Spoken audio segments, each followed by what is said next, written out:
حدیث نمبر 849 849 عن أبي سعيد الفريابي رضي الله عنه قال قال أحمد بن حنبل رضي الله عنه إن الله يقيض للناس في كل رأس 100 سنة من يعلمهم السنن وينفي عن رسول الله صلى الله عليه وآله وسلم الكذب. ابو سعید کے بارے میں لکھیں.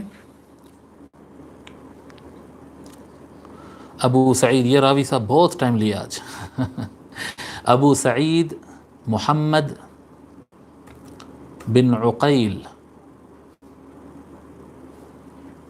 الفریابی، فریابی کہیں فریابی کہیں دونوں پڑھا گیا. ابو سعید الفریابی، یہ نام سے کسی کتاب کے اندر آپ کا نام نہیں مل رہا تھا. بہت محنت کے بعد محمد بن عقیل نام ملا. محمد بن عقیل، عقیل نہیں، عقیل، محمد بن عقیل. ابو سعید محمد بن عقیل الفریابی، یہ سابقین میں علماء شافعی، مذہب شافعی کے علماء میں سے بہت بڑے عالم ہیں یہ، اور آپ کا انتقال 285 ہجری کو ہوا. ابو سعید الفریابی کا انتقال 285 ہجری کو ہوا، 285. اب دیکھیے یہ شافعی عالم ہیں اور نقل کر رہے ہیں بات امام احمد ابن حنبل سے. امام احمد ابن حنبل رضی اللہ عنہ، یہ ملنا جلنا تھا پہلے کے لوگ میں. ٹھیک ہے. اب دوسرا نام احمد ابن حنبل. امام احمد ابن حنبل رضی اللہ تعالی عنہ کے بارے میں تو ہم لکھے ہیں، پھر بھی ایک مرتبہ لکھ لیجئے کیونکہ ہم کتابوں کے چیپٹر میں لکھے ہیں، اس میں نہیں لکھے. ابو عبداللہ، ابو عبداللہ احمد، ابو عبداللہ احمد بن محمد بن حنبل. ابو عبداللہ احمد بن محمد بن حنبل الشیبانی یا الشیبانی، شیبانی شیبانی دونوں بھی، الذہلی، الشیبانی الذہلی. ائمہ اربعہ میں آپ چوتھے امام ہیں، عمر کے اعتبار سے، پیدائش کے اعتبار سے سب سے آخری ہے. پہلے امام اعظم ابو حنیفہ ہے، پھر امام مالک، پھر امام شافعی، اور امام احمد ابن حنبل سب سے چھوٹے ہیں. اور امام شافعی رحمۃ اللہ علیہ کے یہ اسٹوڈنٹ بھی ہے. امام شافعی رحمۃ اللہ علیہ کے جب کوئی اپنے امام سے اور اپنے استاد سے، اپنے شیخ سے جب کوئی علم کی بنیاد پہ اختلاف کرتا ہے تو لوگ بولتے ہیں ایسا کیسا آپ اختلاف کر سکتے ہیں. دیکھو امام شافعی رحمۃ اللہ علیہ کے شاگرد امام احمد ابن حنبل، دونوں کے مسلک میں زمین آسمان کا فرق. ٹھیک ہے. تو امام ہزاروں مسائل میں اختلاف، ہزاروں مسائل میں. امام احمد ابن حنبل کا انتقال ہوا 248 ہجری کو، 241 ہجری کو امام احمد ابن حنبل رحمہ اللہ تعالی کا انتقال ہوا. تو ابو سعید الفریابی روایت نقل کرتے ہیں، کہتے ہیں کہ احمد ابن حنبل رحمۃ اللہ علیہ نے فرمایا. کیا فرمایا صاحب امام احمد نے؟ امام احمد ابن حنبل فرماتے ہیں ان اللہ یقید للناس فی کل رأس 100 سنۃ من یعلمہم السنن.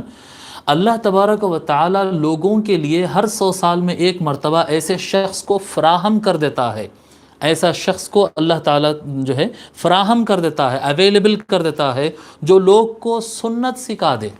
سنت سکھا دے. ہر 100 سال میں ایک ایسا آدمی پیدا. کتابیں تو بڑی لکھی جاتی ہے لیکن لوگ پڑھتے بھی ہیں لیکن عمل کرتے ہیں رواج پر.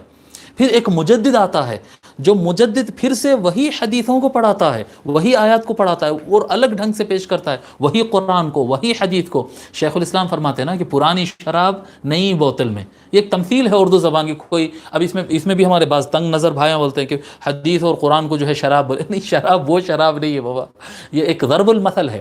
چیز پرانی ہو لیکن نئے ڈھنگ سے پیش کرنے کو ایک اردو کا ضرب المثل ہے، یہ ضرب المثل ہے. تو کہتے ہیں جو یعنی بات وہی ہوتی ہے لیکن لوگ کیونکہ ایک رسم و رواج پہ آ جاتے ہیں تو ان کو بدل کے ایک نئے انداز میں اس کو پیش کرنا پڑتا تاکہ لوگ اس کی طرف اٹریکٹ ہو اور سارے چیزیں چھوڑ کر ان سے جا کر جڑ جائے. تو فرماتے امام احمد بن حنبل رحمۃ اللہ علیہ کہ بے شک اللہ تبارک و تعالی ہر 100 سال میں ایک مرتبہ ایسے فرد کو اویلیبل کر دیتا ہے، ایسے فرد کو امت پر فراہم کر دیتا ہے، بھیج دیتا ہے امت کے درمیان، جو لوگوں کو سنت سکھا دیتا ہے. پھر سے یعنی اللہ کے رسول کی سنتوں کے ساتھ ان کو جوڑ دیتا ہے. وَيَنْفِي عَنْ رَسُولِ اللَّهِ صلی اللہ علیہ وآلہ وسلم الْكِذْبَ، اور حضور صلی اللہ علیہ وآلہ وسلم کی طرف جو جھوٹ منسوب کیا جا رہا تھا یا جھوٹی باتیں منسوب کر دیا، یہ بھی حدیث ہے وہ بھی حدیث کہہ کے حضور سے جوڑ دیے جاتے ہیں باتیں، من گھڑت باتیں، اس کو وہ نفی کر دیتا ہے اور صاف کر دیتا ہے، لوگ کے اوپر کلیئر کر دیتا ہے کہ دیکھو یہ سنت ہے، یہ تمہاری اپنے رسم و رواج ہے، یہ حضور کا فرمان نہیں ہے، یہ حضور کا طریقہ نہیں ہے. تو پھر سے وہ یعنی رسم و رواج سے کٹ کر کے لوگ کو کیا کہتے ہیں، رسول اکرم صلی اللہ علیہ وآلہ وسلم کے میتھڈ اور ان کے طریقہ اور ان کے سنت اور ان کے پاتھ سے لوگ کو پھر سے کنیکٹ کر دیتا ہے، جوڑ دیتا ہے. یہ مجدد کا کام ہوتا ہے. ٹھیک ہے. اس کو المزی نے روایت کیا ہے تہذیب الکمال میں، اور خطیب بغدادی نے روایت کیا ہے تاریخ بغداد میں، اور عسقلانی نے روایت کیا ہے. ٹھیک ہے.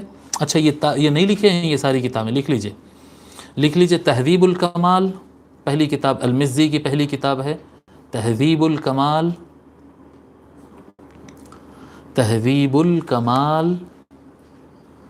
فی اسماء الرجال،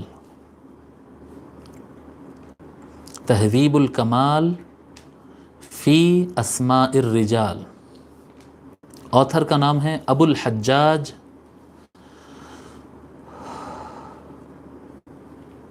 یوسف بن عبد الرحمن الکلبی المزی. ابو الحجاج یوسف بن عبد الرحمن الکلبی المزی. آپ کا انتقال 742 ہجری کو ہوا، 742 ہجری کو آپ کا انتقال ہوا. یہ اسماء الرجال کے فن میں بڑے امام مانے جاتے ہیں، یہ بہت بڑے آدمی مانے جاتے ہیں، یعنی امام ذہبی وغیرہ سے بھی کافی اوپر کے آدمی مانے جاتے ہیں علم کے اعتبار سے. 742 ہجری میں آپ کا انتقال ہوا، اور آپ کی کتاب تہذیب الکمال میں تقریباً 8045 راویوں کے احوال لکھے ہوئے ہیں. روات الحدیث ہوتے ہیں نا، حدیث شریف روایت کرنے والے، 8045 لوگ کے حالات آپ کے اس کتاب میں لکھے ہوئے ہیں. دوسری کتاب ہے الخطیب البغدادی کی، کتاب کا نام ہے تاریخ بغداد.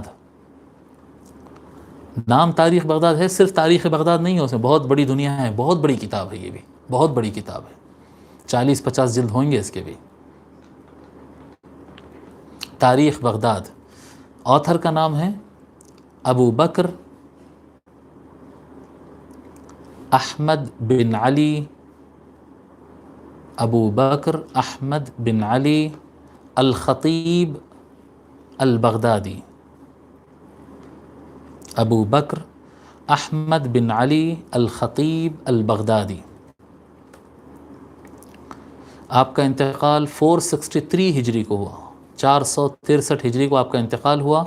اور یہ اصلاً تو یہ تاریخ کی کتاب، ہسٹری کی کتاب ہے یہ اصل میں، لیکن اس کے اندر حدیث شریف اور اسماء الرجال کا بھی کافی کام ہے. تو اس میں احادیث شریفہ کی تعداد 4860 ہے، 4860 احادیث شریفہ ہے اس کے اندر. اور تراجم جو کہتے ہیں نا، کیا کہتے ہیں، راویوں کے احوال، اس میں 7783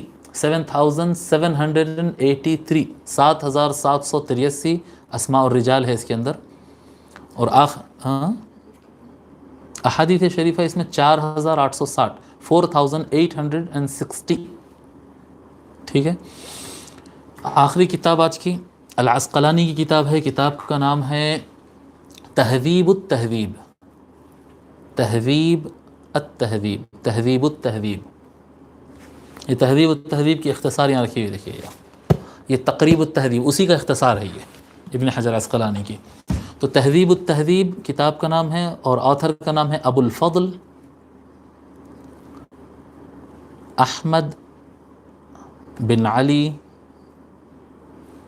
بن حجر العسقلانی.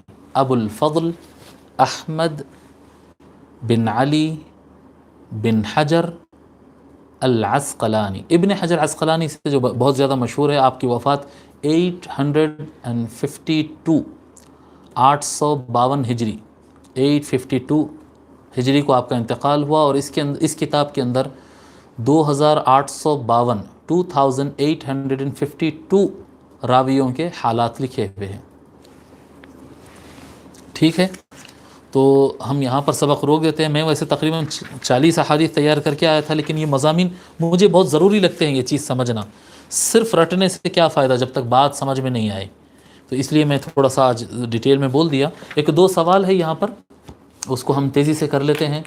اچھا، ایک تو یہ ہے کہ حدیث نمبر 799، حدیث نمبر 799 کے اندر جو ہے حضرت سعد بن معاذ رضی اللہ عنہ کا ذکر تھا. ہم نے بیان کے ختم پر کہا تھا کہ ہم اس کو بیان کریں گے ان کے حالات، لیکن چھوٹ گئے تھے. سعد بن معاذ 799.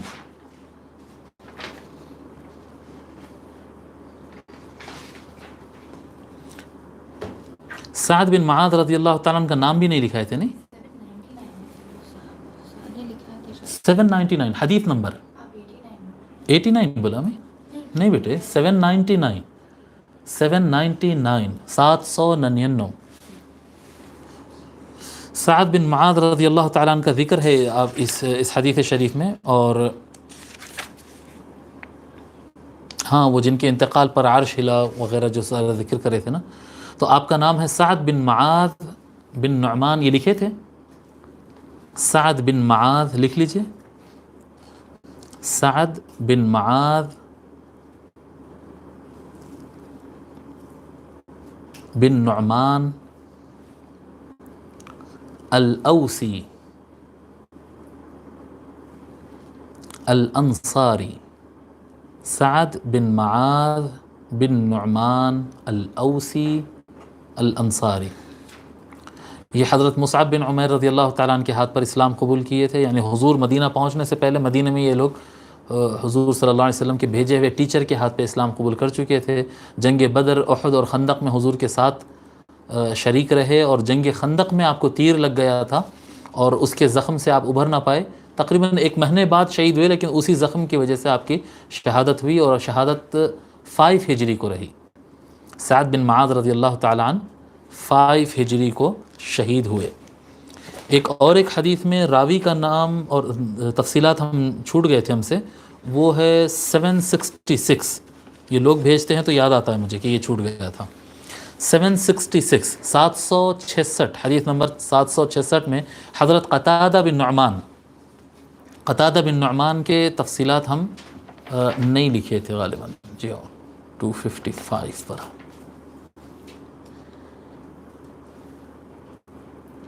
قتادہ بن نعمان حدیث نمبر 766 لکھے قتادہ بن نعمان کے بارے میں. تاریخ وفات، ہاں تاریخ وفات ان کی نہیں لکھائے تھے. 23 ہجری کو آپ کا انتقال ہوا. حضرت قتادہ بن نعمان بن زید الخزرجی الانصاری کا انتقال 23 ہجری کو ہوا.